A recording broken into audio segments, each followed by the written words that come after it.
Hello, my name is Dr. Ernest Jacob Rie Jr. I've been in law enforcement now for approximately 27 years.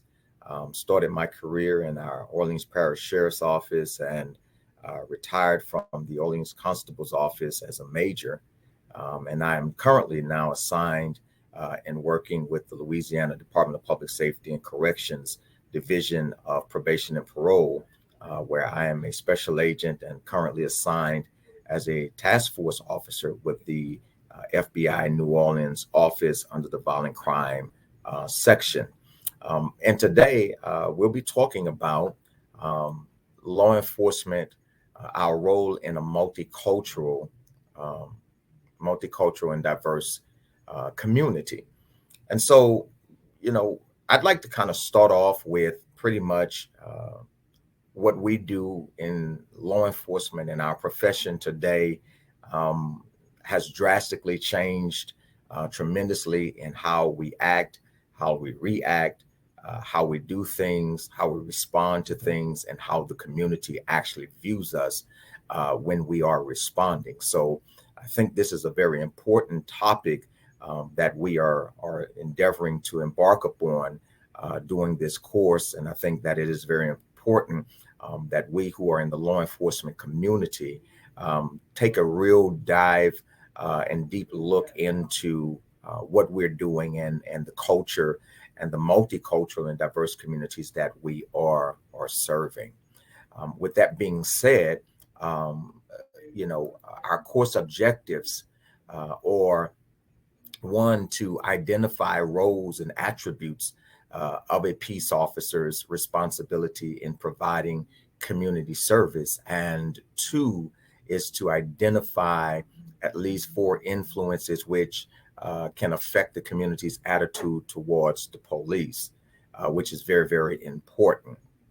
And so I'd like to kind of start off with this one question that that I posed here, and that is, what would society look like without police? What would society be like if there was no police? And to be honest with you, there are basic responsibilities for law enforcement. Recognizing what those roles are and how they affect the community is very, very important and vitally important. Within each of the roles are specific functions, duties, and services that I would see the police provide. And we should recognize that a community's attitude can actually be influenced by how the peace officer fulfills their roles, which is very, very important in today's society. Go on to basically say that an ethical response to any situation is important from the perspective of the community, those involved in an incident, the law enforcement agency, and the actual officer. And so I definitely want you to be aware of, and I take note of, as we are all aware, today's climate has become more anti-police than pro-police because of the lack of actual cultural understanding. And the climate has also infiltrated the actual policing profession across the country. And what I mean by that, internal attitudes have shown itself as police within itself have begun to question what really is our role. What actually is our role today in law enforcement? And what are we doing in our communities? And what have our actions shown where the community's climate is we rather police ourselves than have the police us? And when you think about it, that's a very powerful statement slash question when the community is more engaged about policing themselves than trusting actual law enforcement officers. And basically, this occurs because policing historically did not provide its officers with the understanding on how to be effective in the profession of policing. And so we've got to take this very, very serious when we're talking about the profession of policing.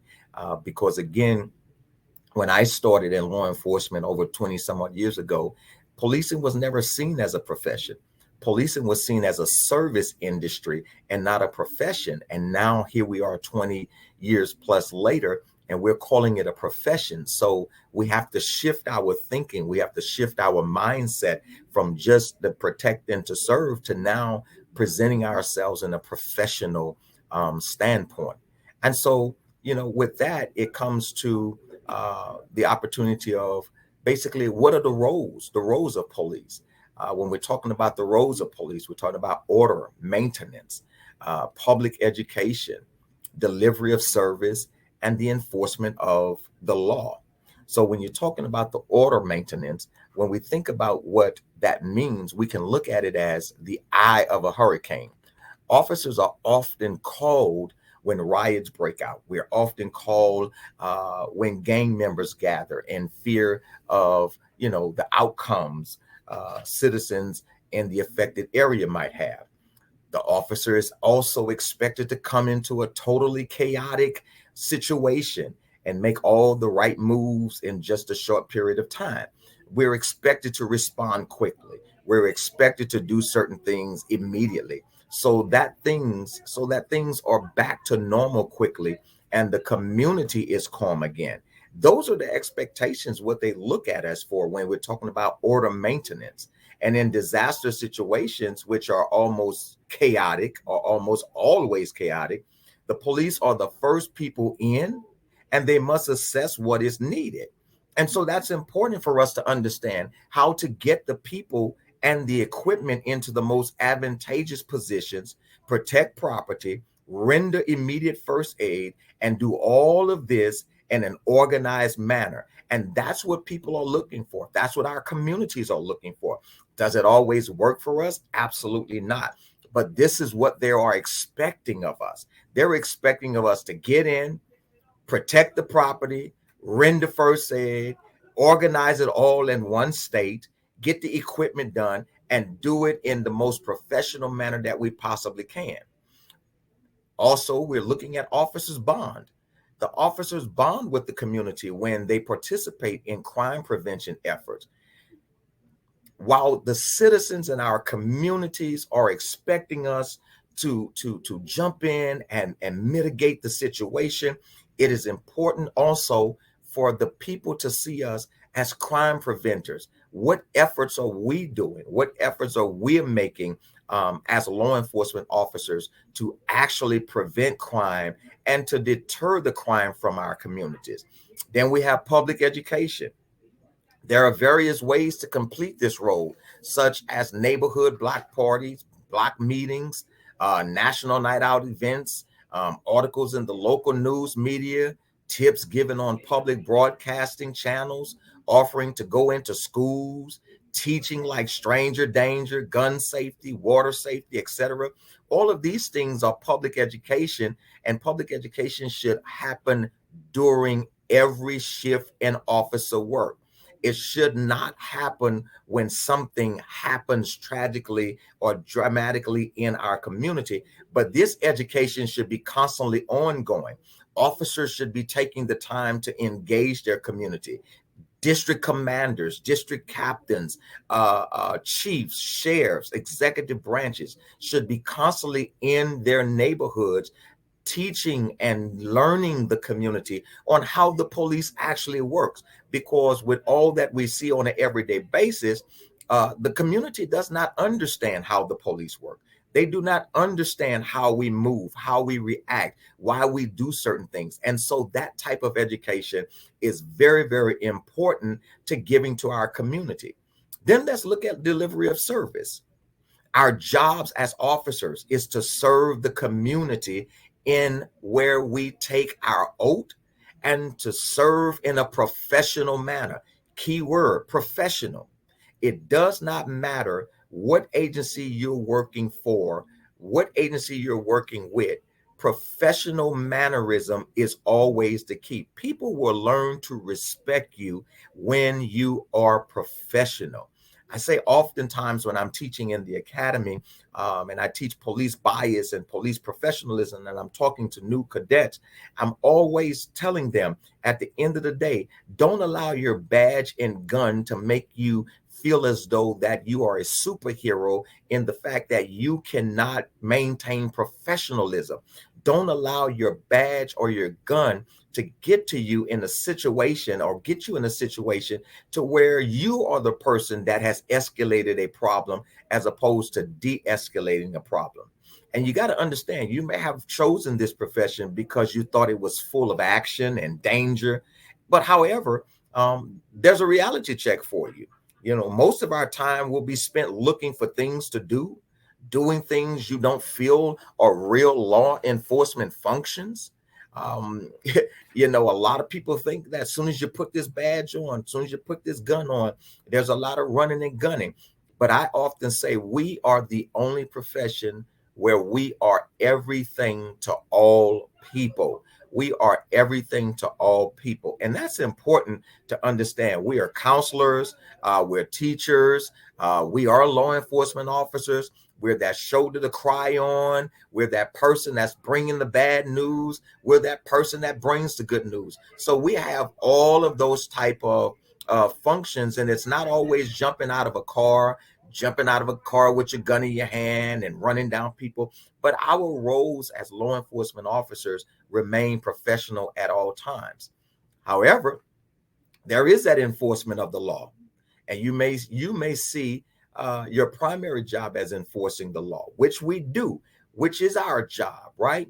But while it is probably your most dangerous one, it is also the one you will spend the least time doing. A lot of us think that, every time we put this badge and gun on, we're going to be running and gunning. Every time we put this badge on, we're about to jump out of cars. We're about to go and get the bad guy, when most of your shift probably occurring around every day. You're probably doing some domestic violence. You're probably stopping in the neighborhood. You're probably walking the beat. And it has nothing to do with actually handcuffing and putting somebody in the back seat. So you are expected to take action when you see the law being broken, and you are expected to enforce the law in a fair and equal manner. I cannot stress how important it is, even as it relates to whether you are a sheriff's deputy, a police officer, a federal agent, a probation and parole officer. Fair and equal manner will always be the key to our job, especially when we're talking about in the corrections facility, in the correction manner, probation and parole. That job all by itself, is key to how we treat people. Fair and equal will always be the mannerism that is expected of any law enforcement officer in our country. One area that officers need to remember when they think about enforcing the law is to obey the speed limit themselves. We laugh about that, but how is it that we can pull others over, for speeding, but yet we're speeding? It doesn't feel right. It doesn't seem fair. And we should understand that, even when we take off this uniform and we put our gun in our safe and we're just a regular citizen, we still should be expected to enforce the law. The law as simple as obeying the speed limit itself, right? So keeping in mind, when we're talking about it, enforcing the law applies as much to the people in our profession as it does to the people who are not in law enforcement. When the people see us actually enforcing the law amongst ourselves, the people have a serious trust for us. They respect us. But when we are seen breaking the law and allowing our fellow officers to go by and get away with it, we will never be able to gain the trust of our communities. And in our today's society, our communities are multicultural. Our communities are multicultural. You have blacks, you have whites, you have Asians, you have Spanish. All of these communities are engaged in one another. They're living amongst each other. And so there is no separate community for this and separate community. All of the communities are multicultural, and they are expected to be treated in the same manner. And that's one of the things that we have to keep in mind when we're talking about enforcing the law. Even when we go to the affluential neighborhoods, right? The big mansions and the people with all of the money, they should not be able to get more done than the non-affluential neighborhoods, the projects, the low income area. Every community, every neighborhood should be able to get the same law enforcement professional treatment as the next. And that's about trust. That's about actually putting people in a position to show them that the law has no color. It has no respect of person, right? So then, uh, what is that attitude? What is that attitude towards our community? When we're looking at things, the community's attitude towards police, right? How do they look at us? How do they see us? Police have influence, we have influence. However, that influence is also twofold. There are people in our communities that have influence just like the police have influence. And so we have to be cognizant of that when we're talking about influence, we're not allowing our influence to get us to a point to where we feel like we are above the law or we're better than people. So, what is that community? You look at the picture. We choose what attitudes we have right now. We choose it. Even as law enforcement officers, the community choose it, right? They choose it. We choose it. We're responsible. Actually, believe it or not, some law enforcement officers are responsible for the attitudes that the community express towards us. Because again, we walk in, we have our badge, we have our gun, we walk in with authority, we walk in as if, we're God Almighty, and we act as if we cannot communicate, we lack good communication skills, we lack the ability to be able to just have normal conversations with our community and the people in our community. And those create attitude problems, likes, dislikes towards the police. So let's talk about our attitudes, right, towards the police from the community. Well, we have school. Officers have an influence on children in school from the time they are very small and attend personal safety programs presented by law enforcement. I remember when we were growing up, we had Officer Friendly, we had McGruff the Crime Dog. We had all of these little programs, safety programs that were actually in our schools. And so, that is the first influential connection that happens in our school with young people. And these safety programs presented by law enforcement, right? And the initial contact is usually a positive one, as the young child had not had any personal negative contacts with police. So your original contact with the child is positive, but because they've not engaged, they've not had a bad experience with law enforcement officers. And as children grow and their opinions are influenced by their particular circle of friends or family, they begin to form that long lasting impression of officers. They see you based off of what social media is, and then we'll get to media, but they see you based off of interactions of a family member, their uncle, their cousin, maybe their mother, their father, their brother had with law enforcement, and they develop those negative connotations about law enforcement, and they start to look at law enforcement officers, you and I, in a very, very negative situation and a very negative tone. But then there is media, right? We've gone to body worn cameras in departments now. Everybody has a cell phone, and every cell phone has a camera, and every camera has a video. And so, nothing can ruin a career quicker than an officer being caught on film doing something that appears unprofessional or being quoted saying something they should not say. I cannot stress that no more than what I can stress it now. And I'll say it again. Nothing can ruin a career quicker than an officer being caught on film doing something that appears unprofessional or saying something, being quoted saying something that they should not say.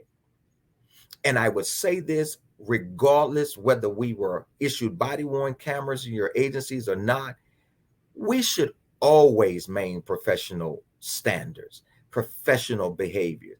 And I do know that sometimes we get in situations, right? Because our job is not simple, our job is not always easy. I know we get into situations to where our character is questioned, and our vocabulary seems to broaden a little bit because of the situation. But I believe also that even in those times, whether we have body worn cameras, whether somebody has a cell phone camera on us or not, that even when we find ourselves getting up there, right, we still got to learn to come back down. And that's what messes us up in our career, because even though we're recording, even though the citizens are recording, even though we have these body worn cameras, we fail to come down. We fail that once we gain compliance with that offender, we still remain up here and we get in trouble, and we continue to get in trouble, and the media gets a hold of it. It goes on social media, Facebook, Instagram, YouTube, Snapchat. It goes on all of these social media outlets, and the only thing that they're going to see is the officer up here, the officer up here, always screaming, cussing, so forth and so on, right? Looking unprofessional. And never will we be seen coming down once we have compliance. So we got to understand that the media can help the image of the law enforcement officer as long as the officer is a professional public servant. As long as we remain professional, we are going to be expected to drop the F-bomb. You're going to be expected to drop the F-bomb few times. And is that unprofessional? Absolutely. But sometimes if we're real with ourselves, the situation may cause for it, the heat of the moment and things of that nature there. But I encourage all of our law enforcement personnel is that even when you find yourself up here, learn to come back down, because somebody is always watching. And I go on to say this, that even if nobody is watching, even if there's no body cam, even if there's no cell phone footage, you should always maintain the professional standard in the public, because we are public servants, right? Community attitudes towards police, family.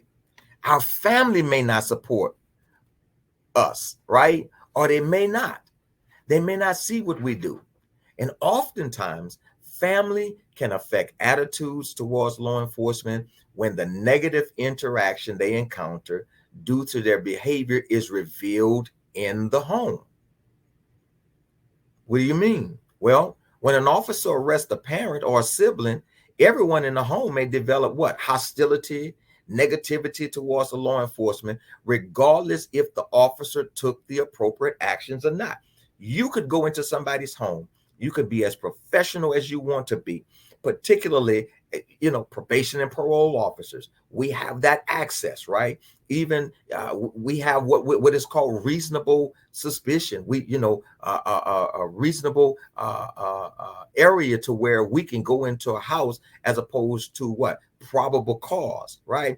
For the actual law enforcement, the sheriff's deputy, the police officer, we need reasonable suspicion. They need probable cause. And even if we're making arrest, even as a probation and parole officer, when you're making an arrest, regardless of how professional you may be in that home, if a child sees you handcuffing or handling their mom, their dad, their brother, their sister, that's where that negativity and that hostility comes right in. Whether you being professional or not, they're going to always what? See you as the bad guy. Then there's peers. Peers can have a lot of influence on one another, whether it be good, bad, or ugly, whether it be positive or negative, right? Progressive law enforcement agencies try to pick good field training officers for new officers. Does that always happen? Absolutely not. Right? Does it always occur?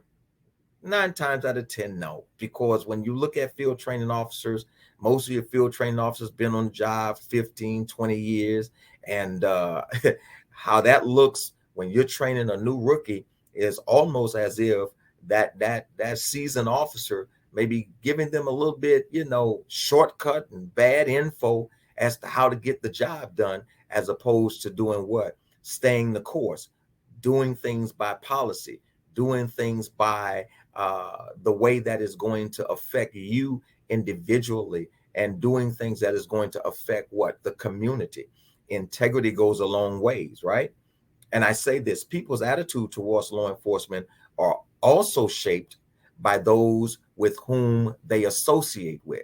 So if you are associating with, the bad bunch of a bunch of police officers that, don't understand what their job is, or who have just, they're tired and they're overworked and they're underpaid, and they just over it now, you tend to take on that attitude. And when you take on that attitude, it begins to reflect in your daily work, which again creates problems for the department and problems for you as an individual. So again, we got to keep in mind that the community's attitude towards the police kind of begins with us and ends with us at the same time. Well, let us look at officers' behavior, right? Most important, officers' behavior, how we act, how we react, how we respond, how we talk to people. Nothing bothers me the most but a police officer, a law enforcement officer who thinks or who fails to be able to have a real conversation with the community, who always is on the 100 when talking to somebody, don't know how to communicate, lack articulation, lack the ability to speak to the community, lack the ability to really, really engage the community. Nothing hurts our profession more than an officer who is always on 100. And I always say, nothing is harmful, nothing is wrong with being able to explain to people why you did what you did, or nothing is wrong with explaining to people why you stopped them, why you're arresting them, as opposed to being negative, being smart by the mouth. Nothing bothers me the most but an officer who believes that he is just God Almighty when he puts that badge on and that gun. So when we're talking about officers' behavior, right, we're talking about the community.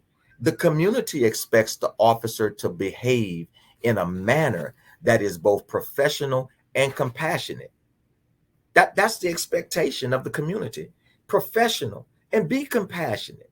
And now understand this. And I've been in law enforcement long enough to understand that, every situation that we come upon, yes, we should be remaining professional, but compassionate comes when you have control of the scene and you're able to understand what's going on.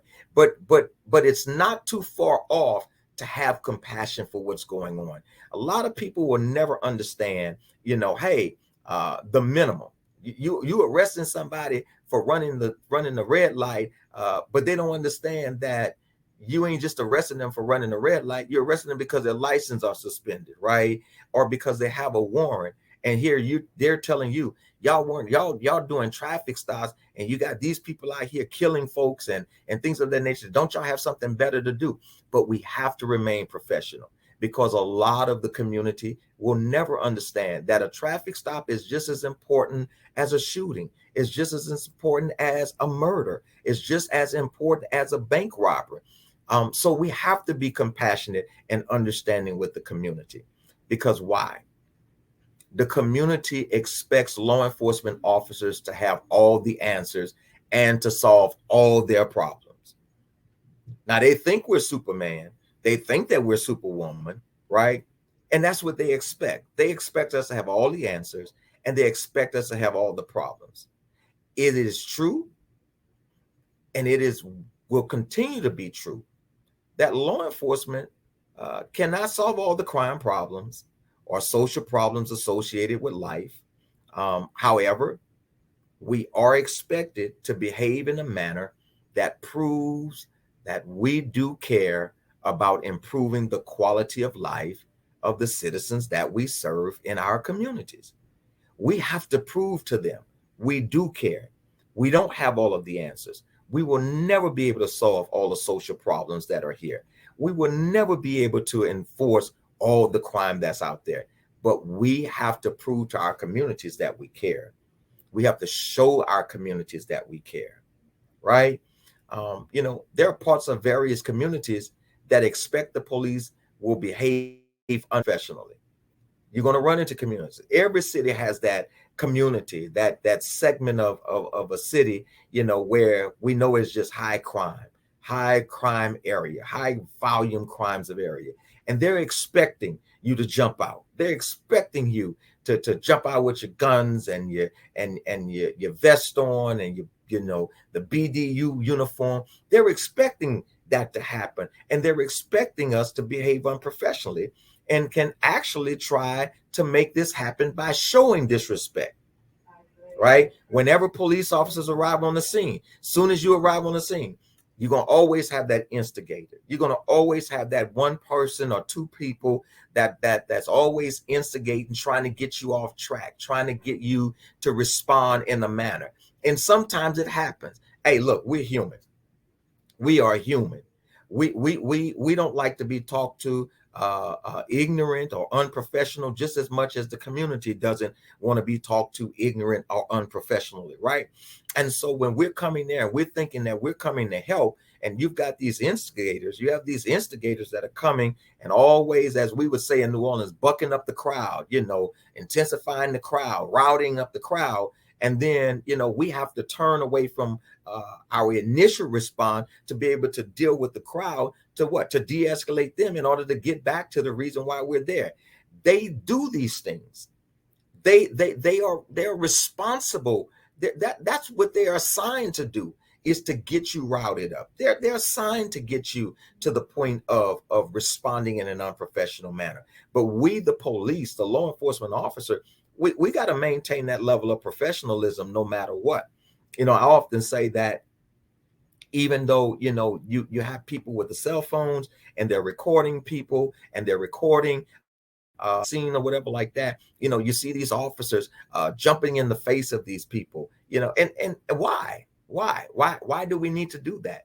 There are times when you don't even have to entertain them, because they're looking for you to do something. They're instigating you. They're pressing your buttons so that you can respond negative, so that they can have something to put on social media. Sometimes it's just as professional as saying, "Hey, ma'am, sir, I don't care if you record, but I need you to take so many steps back. I need you to go across the street. You can record all day long. Stretch the crime scene tape out.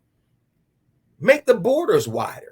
But don't ever fall into that method to where they got you on camera talking to them unprofessional, reckless, in a manner to where now you on TV. You on every social media outlet showing your level of unprofessionalism as a law enforcement officers. And we've got to be aware that our actions at all times and work hard to eradicate this expectation. We got to work at it at all times. We got to be always on point to eradicate the expectations of what the public thinks that they're going to see when we're responding to calls. If they think every time that we come out of that car that it's going to be screaming and hollering and uses of forces and things of that nature there, then that's what they're going to get. But we have to prove to them that every response to a call doesn't always deem us to be at a high level of a use of force. Sometimes we do have to approach a situation in a manner to where we are, we have that 360 vision, and we're maintaining, our L shape, and we're maintaining our distance. But again, it doesn't hurt us to be professional at all times, right? Officer behavior, persons directly involved. Got to keep in mind that victims and family members directly involved in incidents expect officers to know the law, to make them feel safe, and to help them with their problem. We are expected as officers to be able to articulate and to accurately report facts so that the criminals are made to pay for what they do. We're not to add to it. We don't take away from it. We report accurately what the facts are. So many officers have gotten in trouble by adding to reports and taking away from reports. And these things become public record. And when the media gets a hold to it, then guess what? When the courts gets a hold to it, your career is pretty much shot, because if you get caught lying, you can't testify. You can't do anything anymore in law enforcement because you're not credible anymore. So to maintain integrity is also to maintain your credibility. Criminals are also have expectations of us. They have expectations that that they are persons. They're directly involved in the situation. They're directly involved in the criminal activities. And criminals also expect us as officers to know our job, to treat them fairly, and to take care of them on any physical needs they may have at the time of arrest. I often say when I teach in our academy, I normally start off with this one question that my training officer started off with us. I never forget it, July 1, 1996. Her name was Pamela Jones. She was an FTO. And she started off with this one question. And she said, what is the difference between you, the law enforcement officer, and the person behind the bars? And the question was again, what is the difference between you, the law enforcement officer, and the person behind the bars? The difference is that they got caught and you didn't. We are all part of some type of minor, major criminal involvement, whether it was stealing a little five-cent piece of gum, or whether it was actually going into your mom's purse or whatever like that and taking $1. That's criminal activity, right? We may think, well, that's not big, that's not robbing a bank, that's not shooting somebody, but criminal activity is criminal activity. And the difference between them and yourself is that they got caught and you didn't. It's important to remember that the people you handle have people who love them as well. And your professional treatment of them will be to your benefit when or if there are complaints. Because complaints are going to come, especially if you're unprofessional. Complaints are going to come, especially if you are doing your job in a manner that is disrespectful even to the criminal you have arrested. Got to keep in mind, ladies and gentlemen, that our behavior reflects the community's behavior. Our behavior reflects how the community sees us at the end of the day. And again, we've got to keep in mind that even the person that you are arresting, ladies and gentlemen, they have family just like we have family. They want to be treated with fairness, regardless of the heinous crime, regardless of the minor crime. They still are human beings, and they still should be treated. They still should be treated with respect. So again, we got to keep in mind that a lot of stuff that's going on in our communities and things of that nature there, it reflects our behavior as well. It reflects our behavior as well. So let's look at the primary dimensions of diversity, right? Based off our multicultural diversity communities. We've got race, we've got ethnicity, right? Age, physical ability, sexual orientation, gender, and religion. All of these things are self-explanatory. When you become a police officer, when you become a law enforcement officer, your race and ethnicity mindset has to go out of the window. You cannot see color. You cannot see ethnicity. You have to be able to handle individuals in a fair and impartial manner. You have to understand that each race or ethnicity has its own unique characters and characteristics, their traits, right? And as such, will have unique responses to contacts with other races and ethnicities. So you got to keep in mind that You can't handle a black or a white the same as you may handle an Asian or a Sikh or a Muslim. You got to understand their culture. You can't enter into certain people's houses with shoes on. You got to understand the culture, and so you have to engage the community in understanding the diversity of what you're dealing with. Right? Age. Many cultures correlate age with respect, wisdom, and authority. Age can also affect perceptions of an individual's level of importance, such as teenagers may feel their opinions don't count. The middle aged person may feel all of life's burdens are placed upon their shoulders. And of course, what? Our elderly persons may feel their input is no longer wanted. So we got to incorporate all of that in our everyday living, in understanding the diverse communities that we are dealing with, the multicultural communities that we're dealing with. Physical ability, a person's ability to move freely without restraint or assistance, is an important part of life, as well as good health, good personal health, right? Sexual orientation. We're living in a day now that, hey, if you say the wrong thing, it's called cancel culture, right? Sexual orientation.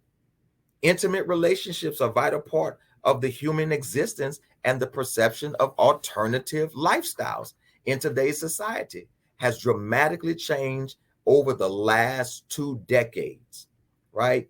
Pronouns: he, she, them, they, it, the, all of that, all of those pronouns now. And you have to be respectful to what a person wants to be referred to. You may not agree with it. You may not feel that that particular pronoun fits them, but as a law enforcement officer, our bias, our mindset does not matter. Because again, when you are disrespecting somebody, just as simple as their sexual orientation, and then get down to gender, right? Male, female, when you disrespect them in that area, you're going to have a complaint. And those complaints can also go to civil rights violations. So it's important for us to understand, the diversity in community and to learn. Don't just put your uniform on, work in the community, and fail to learn the community in which you are working in. Religion. Some people, believe, hey, their belief is in a greater or supreme being, may not be God.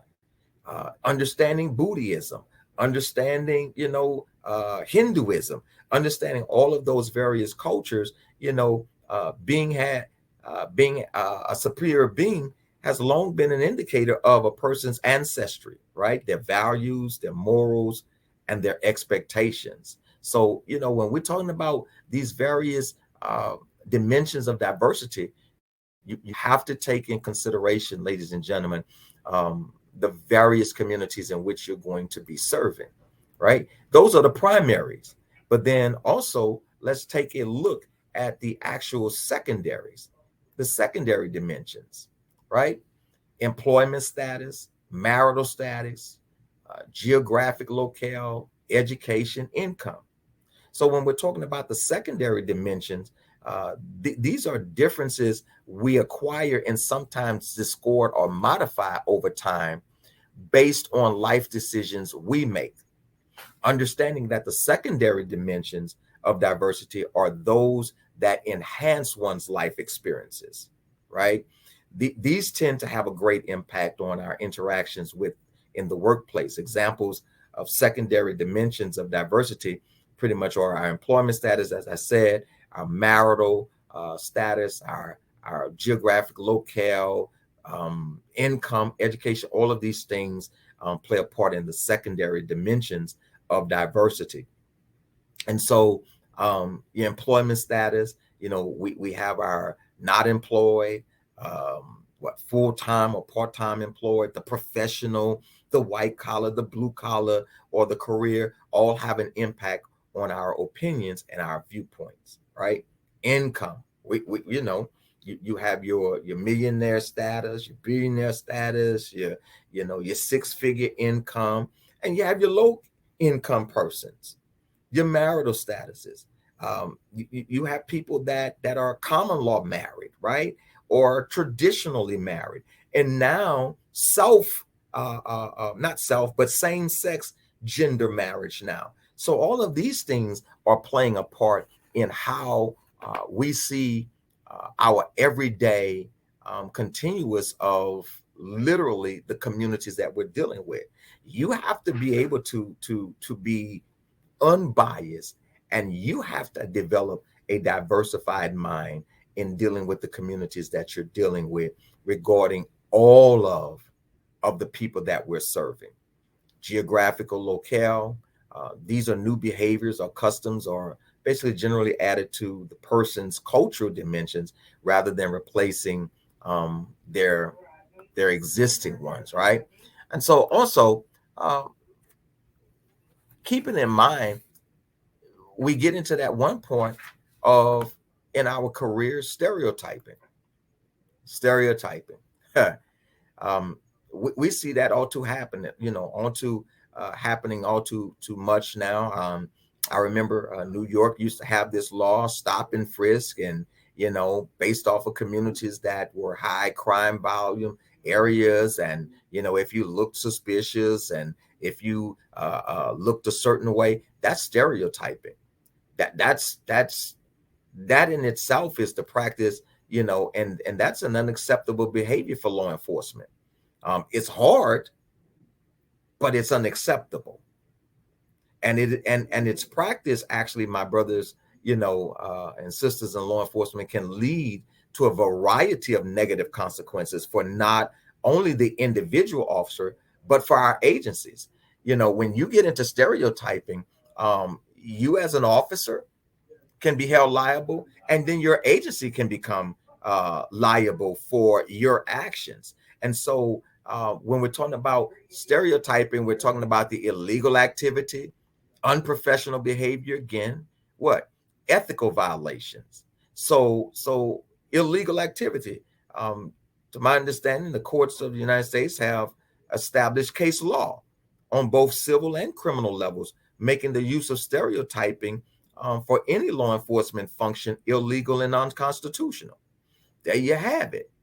If there is a proof that you've been stereotyping a neighborhood or a person or persons, the courts have deemed it to be unprofessional and illegal. Which again, you can find yourself both in civil and criminal lawsuits. Unprofessional behavior. Professional police officers are held to a higher standard of conduct than average citizens. We've got to keep in mind that the use of stereotyping in any fashion is considered offensive and unprofessional behavior. Again, that's been the nature of our job in so many ways. But was it right? Absolutely not. Has it gotten officers in trouble? Absolutely. Has it gotten agencies in trouble? Absolutely. Which lead to what? Ethical violations. And we all know that every year we have to take those ethics classes, the same ethics class over and over and over again. We all know that when we take the pre-test or the post-test, it's the same test. So some of us probably already have the answers written down already, but it's an ethical violation. And stereotyping cannot be used to establish a legitimate reason to stop or contact a private citizen. Just because somebody looks suspicious does not give us the cause to actually legitimately make contact with the person. And understanding that this behavior is a violation of the police officer's code of ethics. So, again, regardless of whether you've been on the job 1 month, or regardless of whether you've been on the job 35 years plus, it's an ethical violation and it's unprofessional behavior, which can lead to a civil and criminal matter. Again, matters that can ruin our careers in just a split second. And matters that the community is looking at, matters that the community are aware of. So we got to keep in mind, in every aspect there, right? When we talk about our behavior and involving in our communities, at the end of the day, you know, we're talking about unprofessional behavior. And this type of behavior, it creates public distrust and it damages our agency's reputation, right? Um, when I did my dissertation on police professionalism, dealing with the use of force, excessive use of force, dealing with investigative coercion, uh, dealing with consent decrees, and all of the other violations and methods put in place to kind of reel in and correct some of the unprofessional behavior that police officers have shown throughout the years, right? But when we're talking about unprofessional behavior and dealing with a community, stereotyping, ladies and gentlemen, of other individuals is an unacceptable behavior from a professional police officer for a multitude of reasons. Keep in mind, though, two of the most important are creating public distrust of all officers and what the damaging of agency's reputation. So when we're talking about creating public distrust, an officer who practices stereotyping is not only doing a disservice to himself, but you're also hurting the fellow officers. You're also hurting us. You're hurting those of us who really enjoy our job, who really take our job serious. You're damaging our reputation with the community. You're hurting our ability to make good with the community, because when they see one bad apple, they believe that that one bad apple has spoiled the whole bunch, right? When they have seen so many killings of unarmed Black people and unrest in the community, that's because of the fact that it appears that certain officers have done something illegal, right? And in many cases, what may look illegal may not be illegal, but the optics look bad. That makes us look bad. That causes us to create that distance and the gap continuously in our communities. So when you're doing something as an individual officer because you think that you are above the law, remember that you're not only affecting you, but you're affecting the rest of us as well. So stereotyping is also an offensive act, and it is frowned upon by law enforcement nationwide. And to engage in this activity, it risks bringing distrust upon all officers, as I said before, from the general public, which has a domino effect on the long-lasting negative consequences, including a risk to officer safety. Many times, the things that our fellow officers do that violates the rights of a person, it creates officer safety.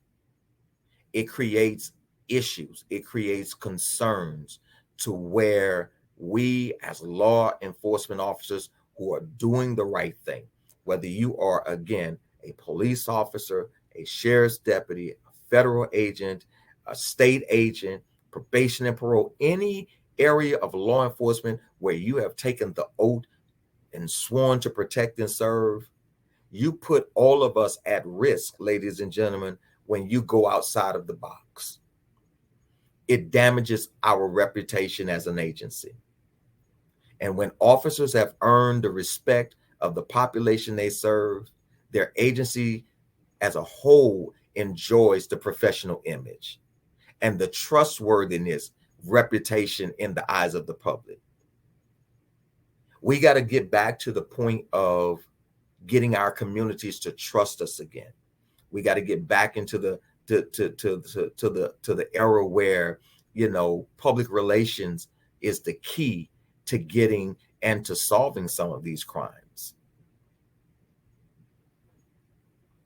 So, in closing, the question comes to mind: How do we fix the problem? Officers, agencies have to begin by returning to the community. We've got to begin by understanding the communities that we're serving. It's important to know that, right? Officers, agencies have to show the community that while enforcing the law, they are able to remain professional in their duties and to always remain fair and impartial.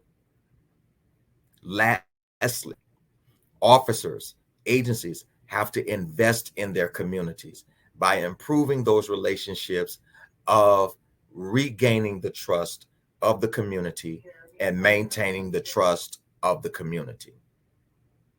So, ladies and gentlemen, I hope that this course will enlighten you. I hope that this course will has given you some insight as to the importance of dealing with multicultural and diverse communities, as well as doing some self-checks of our behaviors, of our self-checks of who we are. Why did we become the police? Why did we join this profession? As to and to actually what are we looking to for the future? What are we doing to make our negative behavior that has created a gap between the police and the community? What are we doing to bridge that gap? So again, thank you for your time and attendance and your commitment to law enforcement. Always remain safe. Always remain vigilant in our everyday capacity, and to remember to remain professional at all times. Uh, Next, if you have any questions or comments, you may contact me here. Also, at any time, my email is there, my cell phone is there. Again, I enjoy this time with you guys, and I appreciate the opportunity to come and serve in our IACP committees and every area, as well as APPA, Noble, and all of the other fine organizations out there that is continuing to progress and to continue to increase our ability to bridge the gap between law enforcement and the public. Thank you very much.